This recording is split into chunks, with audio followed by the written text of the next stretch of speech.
गौरी देखती है कि बच्चों के ऊपर गरम गरम तेल की कढ़ाई गिरने वाली है, इसलिए गौरी जाती है और बच्चों के आगे जाकर खड़ी हो जाती है। लेकिन यहाँ पर एक चमत्कार होता है कि वह तेल अपने आप ही उस कढ़ाई के अंदर चला जाता है। गौरी यह देखकर अचंभित हो जाती है कि आखिर ये कैसे संभव है। हो सकता है यहाँ पर अभी भी डायन का साया हो और डायन हमारे आस पास ही हो, लेकिन ये सारी चीजें करी होती है विहान ने। फिर विहान बता देता है कि आखिर वो कौन है। वो है दावंशराज, यानी डायन का बेटा। और यह सुन के गौरी के पांव तले जमीन खिसक जाती है। गौरी की आंखों के सामने अंधेरा छा जाता है कि वो अभी तक जिस इंसान के साथ रह रही थी वह इंसान और कोई नहीं बल्कि एक मॉन्स्टर है। उसके बाद प्रथमवंशियों के साथ मिलकर गौरी ने कुछ ऐसा किया जो जानकर आप हैरान हो जाओगे। आखिर गौरी ने ऐसा क्या किया, यही हम जानेंगे आज के एपिसोड में। तो बिना किसी वक्त गवाए चलिए जादू तेरी नजर के लेटेस्ट एपिसोड का रिकैप टेलीविजन से भी पहले शुरू करते हैं। एपिसोड की स्टार्टिंग में हम देखते हैं कि अर्जुन विहान को समझा रहा होता है कि भैया भाभी बाकी लोगों की तरह नहीं है, उनको आपके बारे में सारी चीजें लेट पता चली, जैसे कि आप डायन के बेटे हो, हमारे इस घर में डायन का साया है। यहाँ तक कि जब वो परछाई लोग में भी कैद हो गई थी, सिर्फ आपकी वजह से उन्होंने आपको एक शब्द तक नहीं कहा। इसका इशारा समझो भैया, गौरी भाभी आपसे प्यार करने लगी है। विहान कहता है कि सबसे पहले अर्जुन तू भाभी भाभी बोलना बंद कर, क्योंकि यह बात तू, मैं और गौरी हम तीनों ही जानते हैं कि हम दोनों के बीच में एक एग्रीमेंट हुआ है और वो सिर्फ 2 महीने के लिए इस घर में बहू बनकर आई है। 2 महीने के बाद वो चली जाएगी। और वैसे भी उसने मुझे कितनी बार कहा है कि वो मुझसे नफरत करती है, उसको कोई प्यार व्यार नहीं हुआ है, पैसों के पीछे पागल लड़की है वो और उसका पूरा परिवार। इतना सब कुछ कह के विहान वहाँ से चला जाता है। ईश्वर हम गौरी को देखते हैं जो कि घर में पूजा कर रही होती है और पूजा की आवाज जैसे विहान को सुनाई देती है, विहान दौड़ा दौड़ा गौरी के पास जाता है और गौरी से कहता है गौरी ये तुम क्या कर रही हो।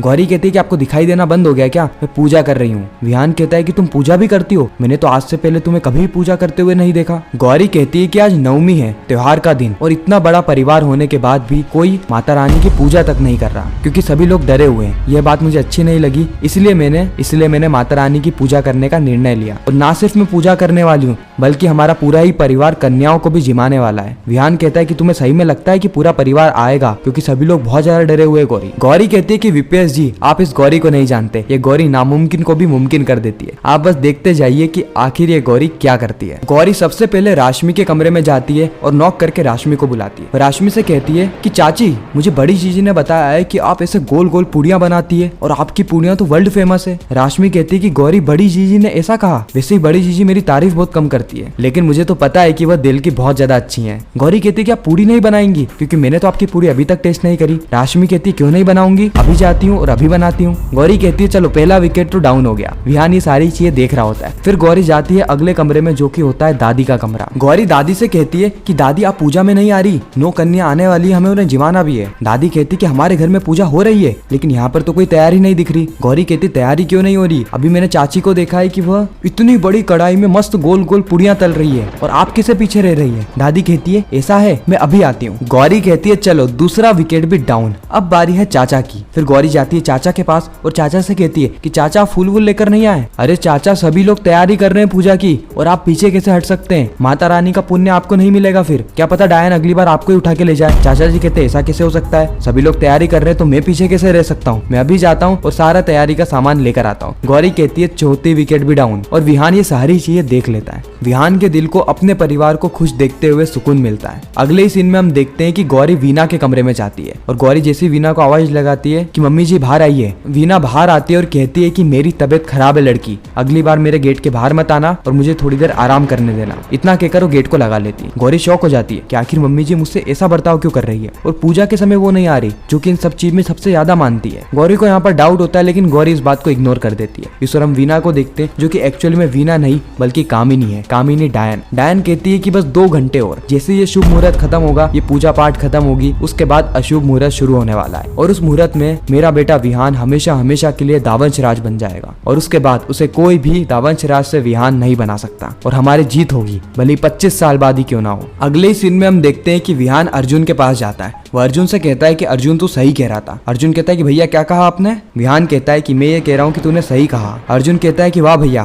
पहली बार ऐसा हुआ है कि आप आके मुझसे ऐसा कह रहे हैं कि मैंने सही कहा, वाह वाह मजा आ गया। वैसे किस बारे में। विहान कहता है गौरी के बारे में। गौरी बाकी लड़कियों की तरह नहीं है, वो सही में अलग है। अर्जुन कहता है कि भैया मुझे नहीं पता कि आपका माइंड कैसे चेंज हुआ, लेकिन जो कुछ भी हुआ अच्छा ही हुआ, तो फिर अब आपने क्या डिसाइड किया है। विहान कहता है कि मैं सारी सच्चाई जाके गौरी को बता दूंगा कि मैं ही दावंशराज हूँ। अब वक्त ही बताएगा कि तेरी बात मानने से मुझे फायदा होता है या फिर हम सभी को नुकसान होता है। अर्जुन कहता है कि नो डाउट भैया, मुझे भाभी पे पूरा विश्वास है, वो घर छोड़ के नहीं जाने वाली, उल्टा वो आपको सपोर्ट करेगी। विहान कहता है कि वक्त ही बताएगा। अगले सीन में हम देखते हैं कि घर में 9 कन्या आ जाती है और सभी लोग कन्याओं को जिमाने और पूजा पाठ की तैयारी में लग जाते हैं। उसी वक्त विहान गौरी के पास आता है और गौरी से कहता है कि गौरी, मुझे तुमसे बहुत ज्यादा जरूरी बात करनी है। तुम मुझसे पूछा करती थी ना कि डायन का और मेरा क्या रिश्ता है, मैं आज तुम्हें सच बताने वाला हूँ। लेकिन गौरी इस वक्त बहाने बना के वहाँ से चली जाती है। ऐसा गौरी ने इसलिए किया क्योंकि आजकल विहान जब भी कोई जरूरी बात करने गौरी के पास आता है तो गौरी को बातें ही सुनाई नहीं देती है। वो अचानक से विहान के प्यार के चक्कर में पड़ जाती है और विहान को घूरने लगती है, बातों को इग्नोर कर देती है। इसलिए गौरी वहां से भाग गई ताकि विहान को ऐसा ना लगे कि गौरी कोई मेंटल पेशेंट है। खैर विहान बहुत ट्राई करता है गौरी को सच बताने का, लेकिन गौरी हर बार विहान को इग्नोर करते हुए वहां से चली जाती है। इस वक्त तक विहान को बहुत ज्यादा गुस्सा आ गया था, इसलिए वो गौरी का हाथ पकड़ता है और गौरी को कोने में लेकर आ जाता है। वो गौरी से कहता है कि गौरी, तुम्हारी प्रॉब्लम क्या है कि मुझे तुमसे बहुत ज्यादा जरूरी बात करनी है और तुम हो कि मुझे बार बार इग्नोर करके इधर उधर जाती जा रही हो। देखो गौरी, यह बात बहुत ज्यादा जरूरी है, तुम्हें इस बात की खबर होनी चाहिए। गौरी कहती है कि ऐसा है तो कहिए। विहान जैसे अपनी सच्चाई कहने लगता है कि तुम मुझसे बार बार ये पूछा करती थी ना कि मेरा और डायन का क्या संबंध है, तो मैं तुम्हें बता देता हूँ कि मैं दावंशराज हूँ। लेकिन गौरी ये बात सुने उससे पहले ही गौरी की नजर पड़ती है उस कढ़ाई पे जिसका तेल गिर रहा होता है और पास ही में बच्चे खड़े होते हैं। अगर ये तेल बच्चों पे गिर जाता तो बच्चों का शरीर ही जल जाता। इसीलिए गौरी दौड़ते हुए जाती है और बच्चों के आगे जाके खड़ी हो जाती है। विहान इस वक्त तक ये सारी चीजें देख लेता है, इसलिए अपनी जादुई शक्तियों की मदद से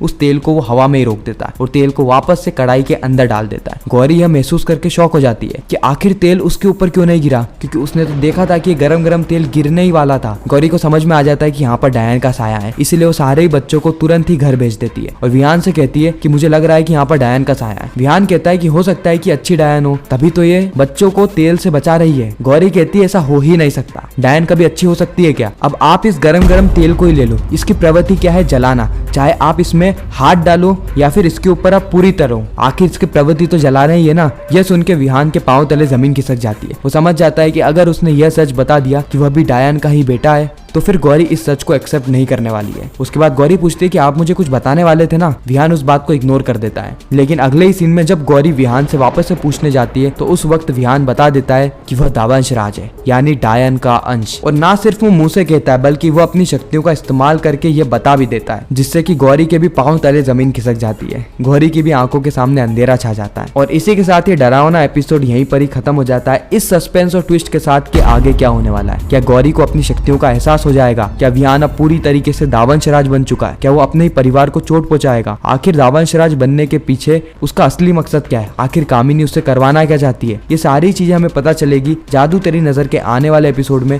बाकी आपको यह रिकैप कैसा लगा कमेंट सेक्शन में जरूर बताना। अगर आपको वीडियो अच्छी लगी हो तो वीडियो को लाइक करके चैनल को सब्सक्राइब करके ज्यादा से ज्यादा लोगों को ये वीडियो शेयर करना ताकि हमारी फिर से मुलाकात हो। साथ ही हमें कमेंट करके यह भी बताना कि आप जादू तेरी नजर के अलावा और कौन कौन से टीवी शोज के रिकैप हमारे चैनल पे देखना चाहते हैं। मैं मिलता हूँ नेक्स्ट वीडियो में, जब तक के लिए गुड बाय।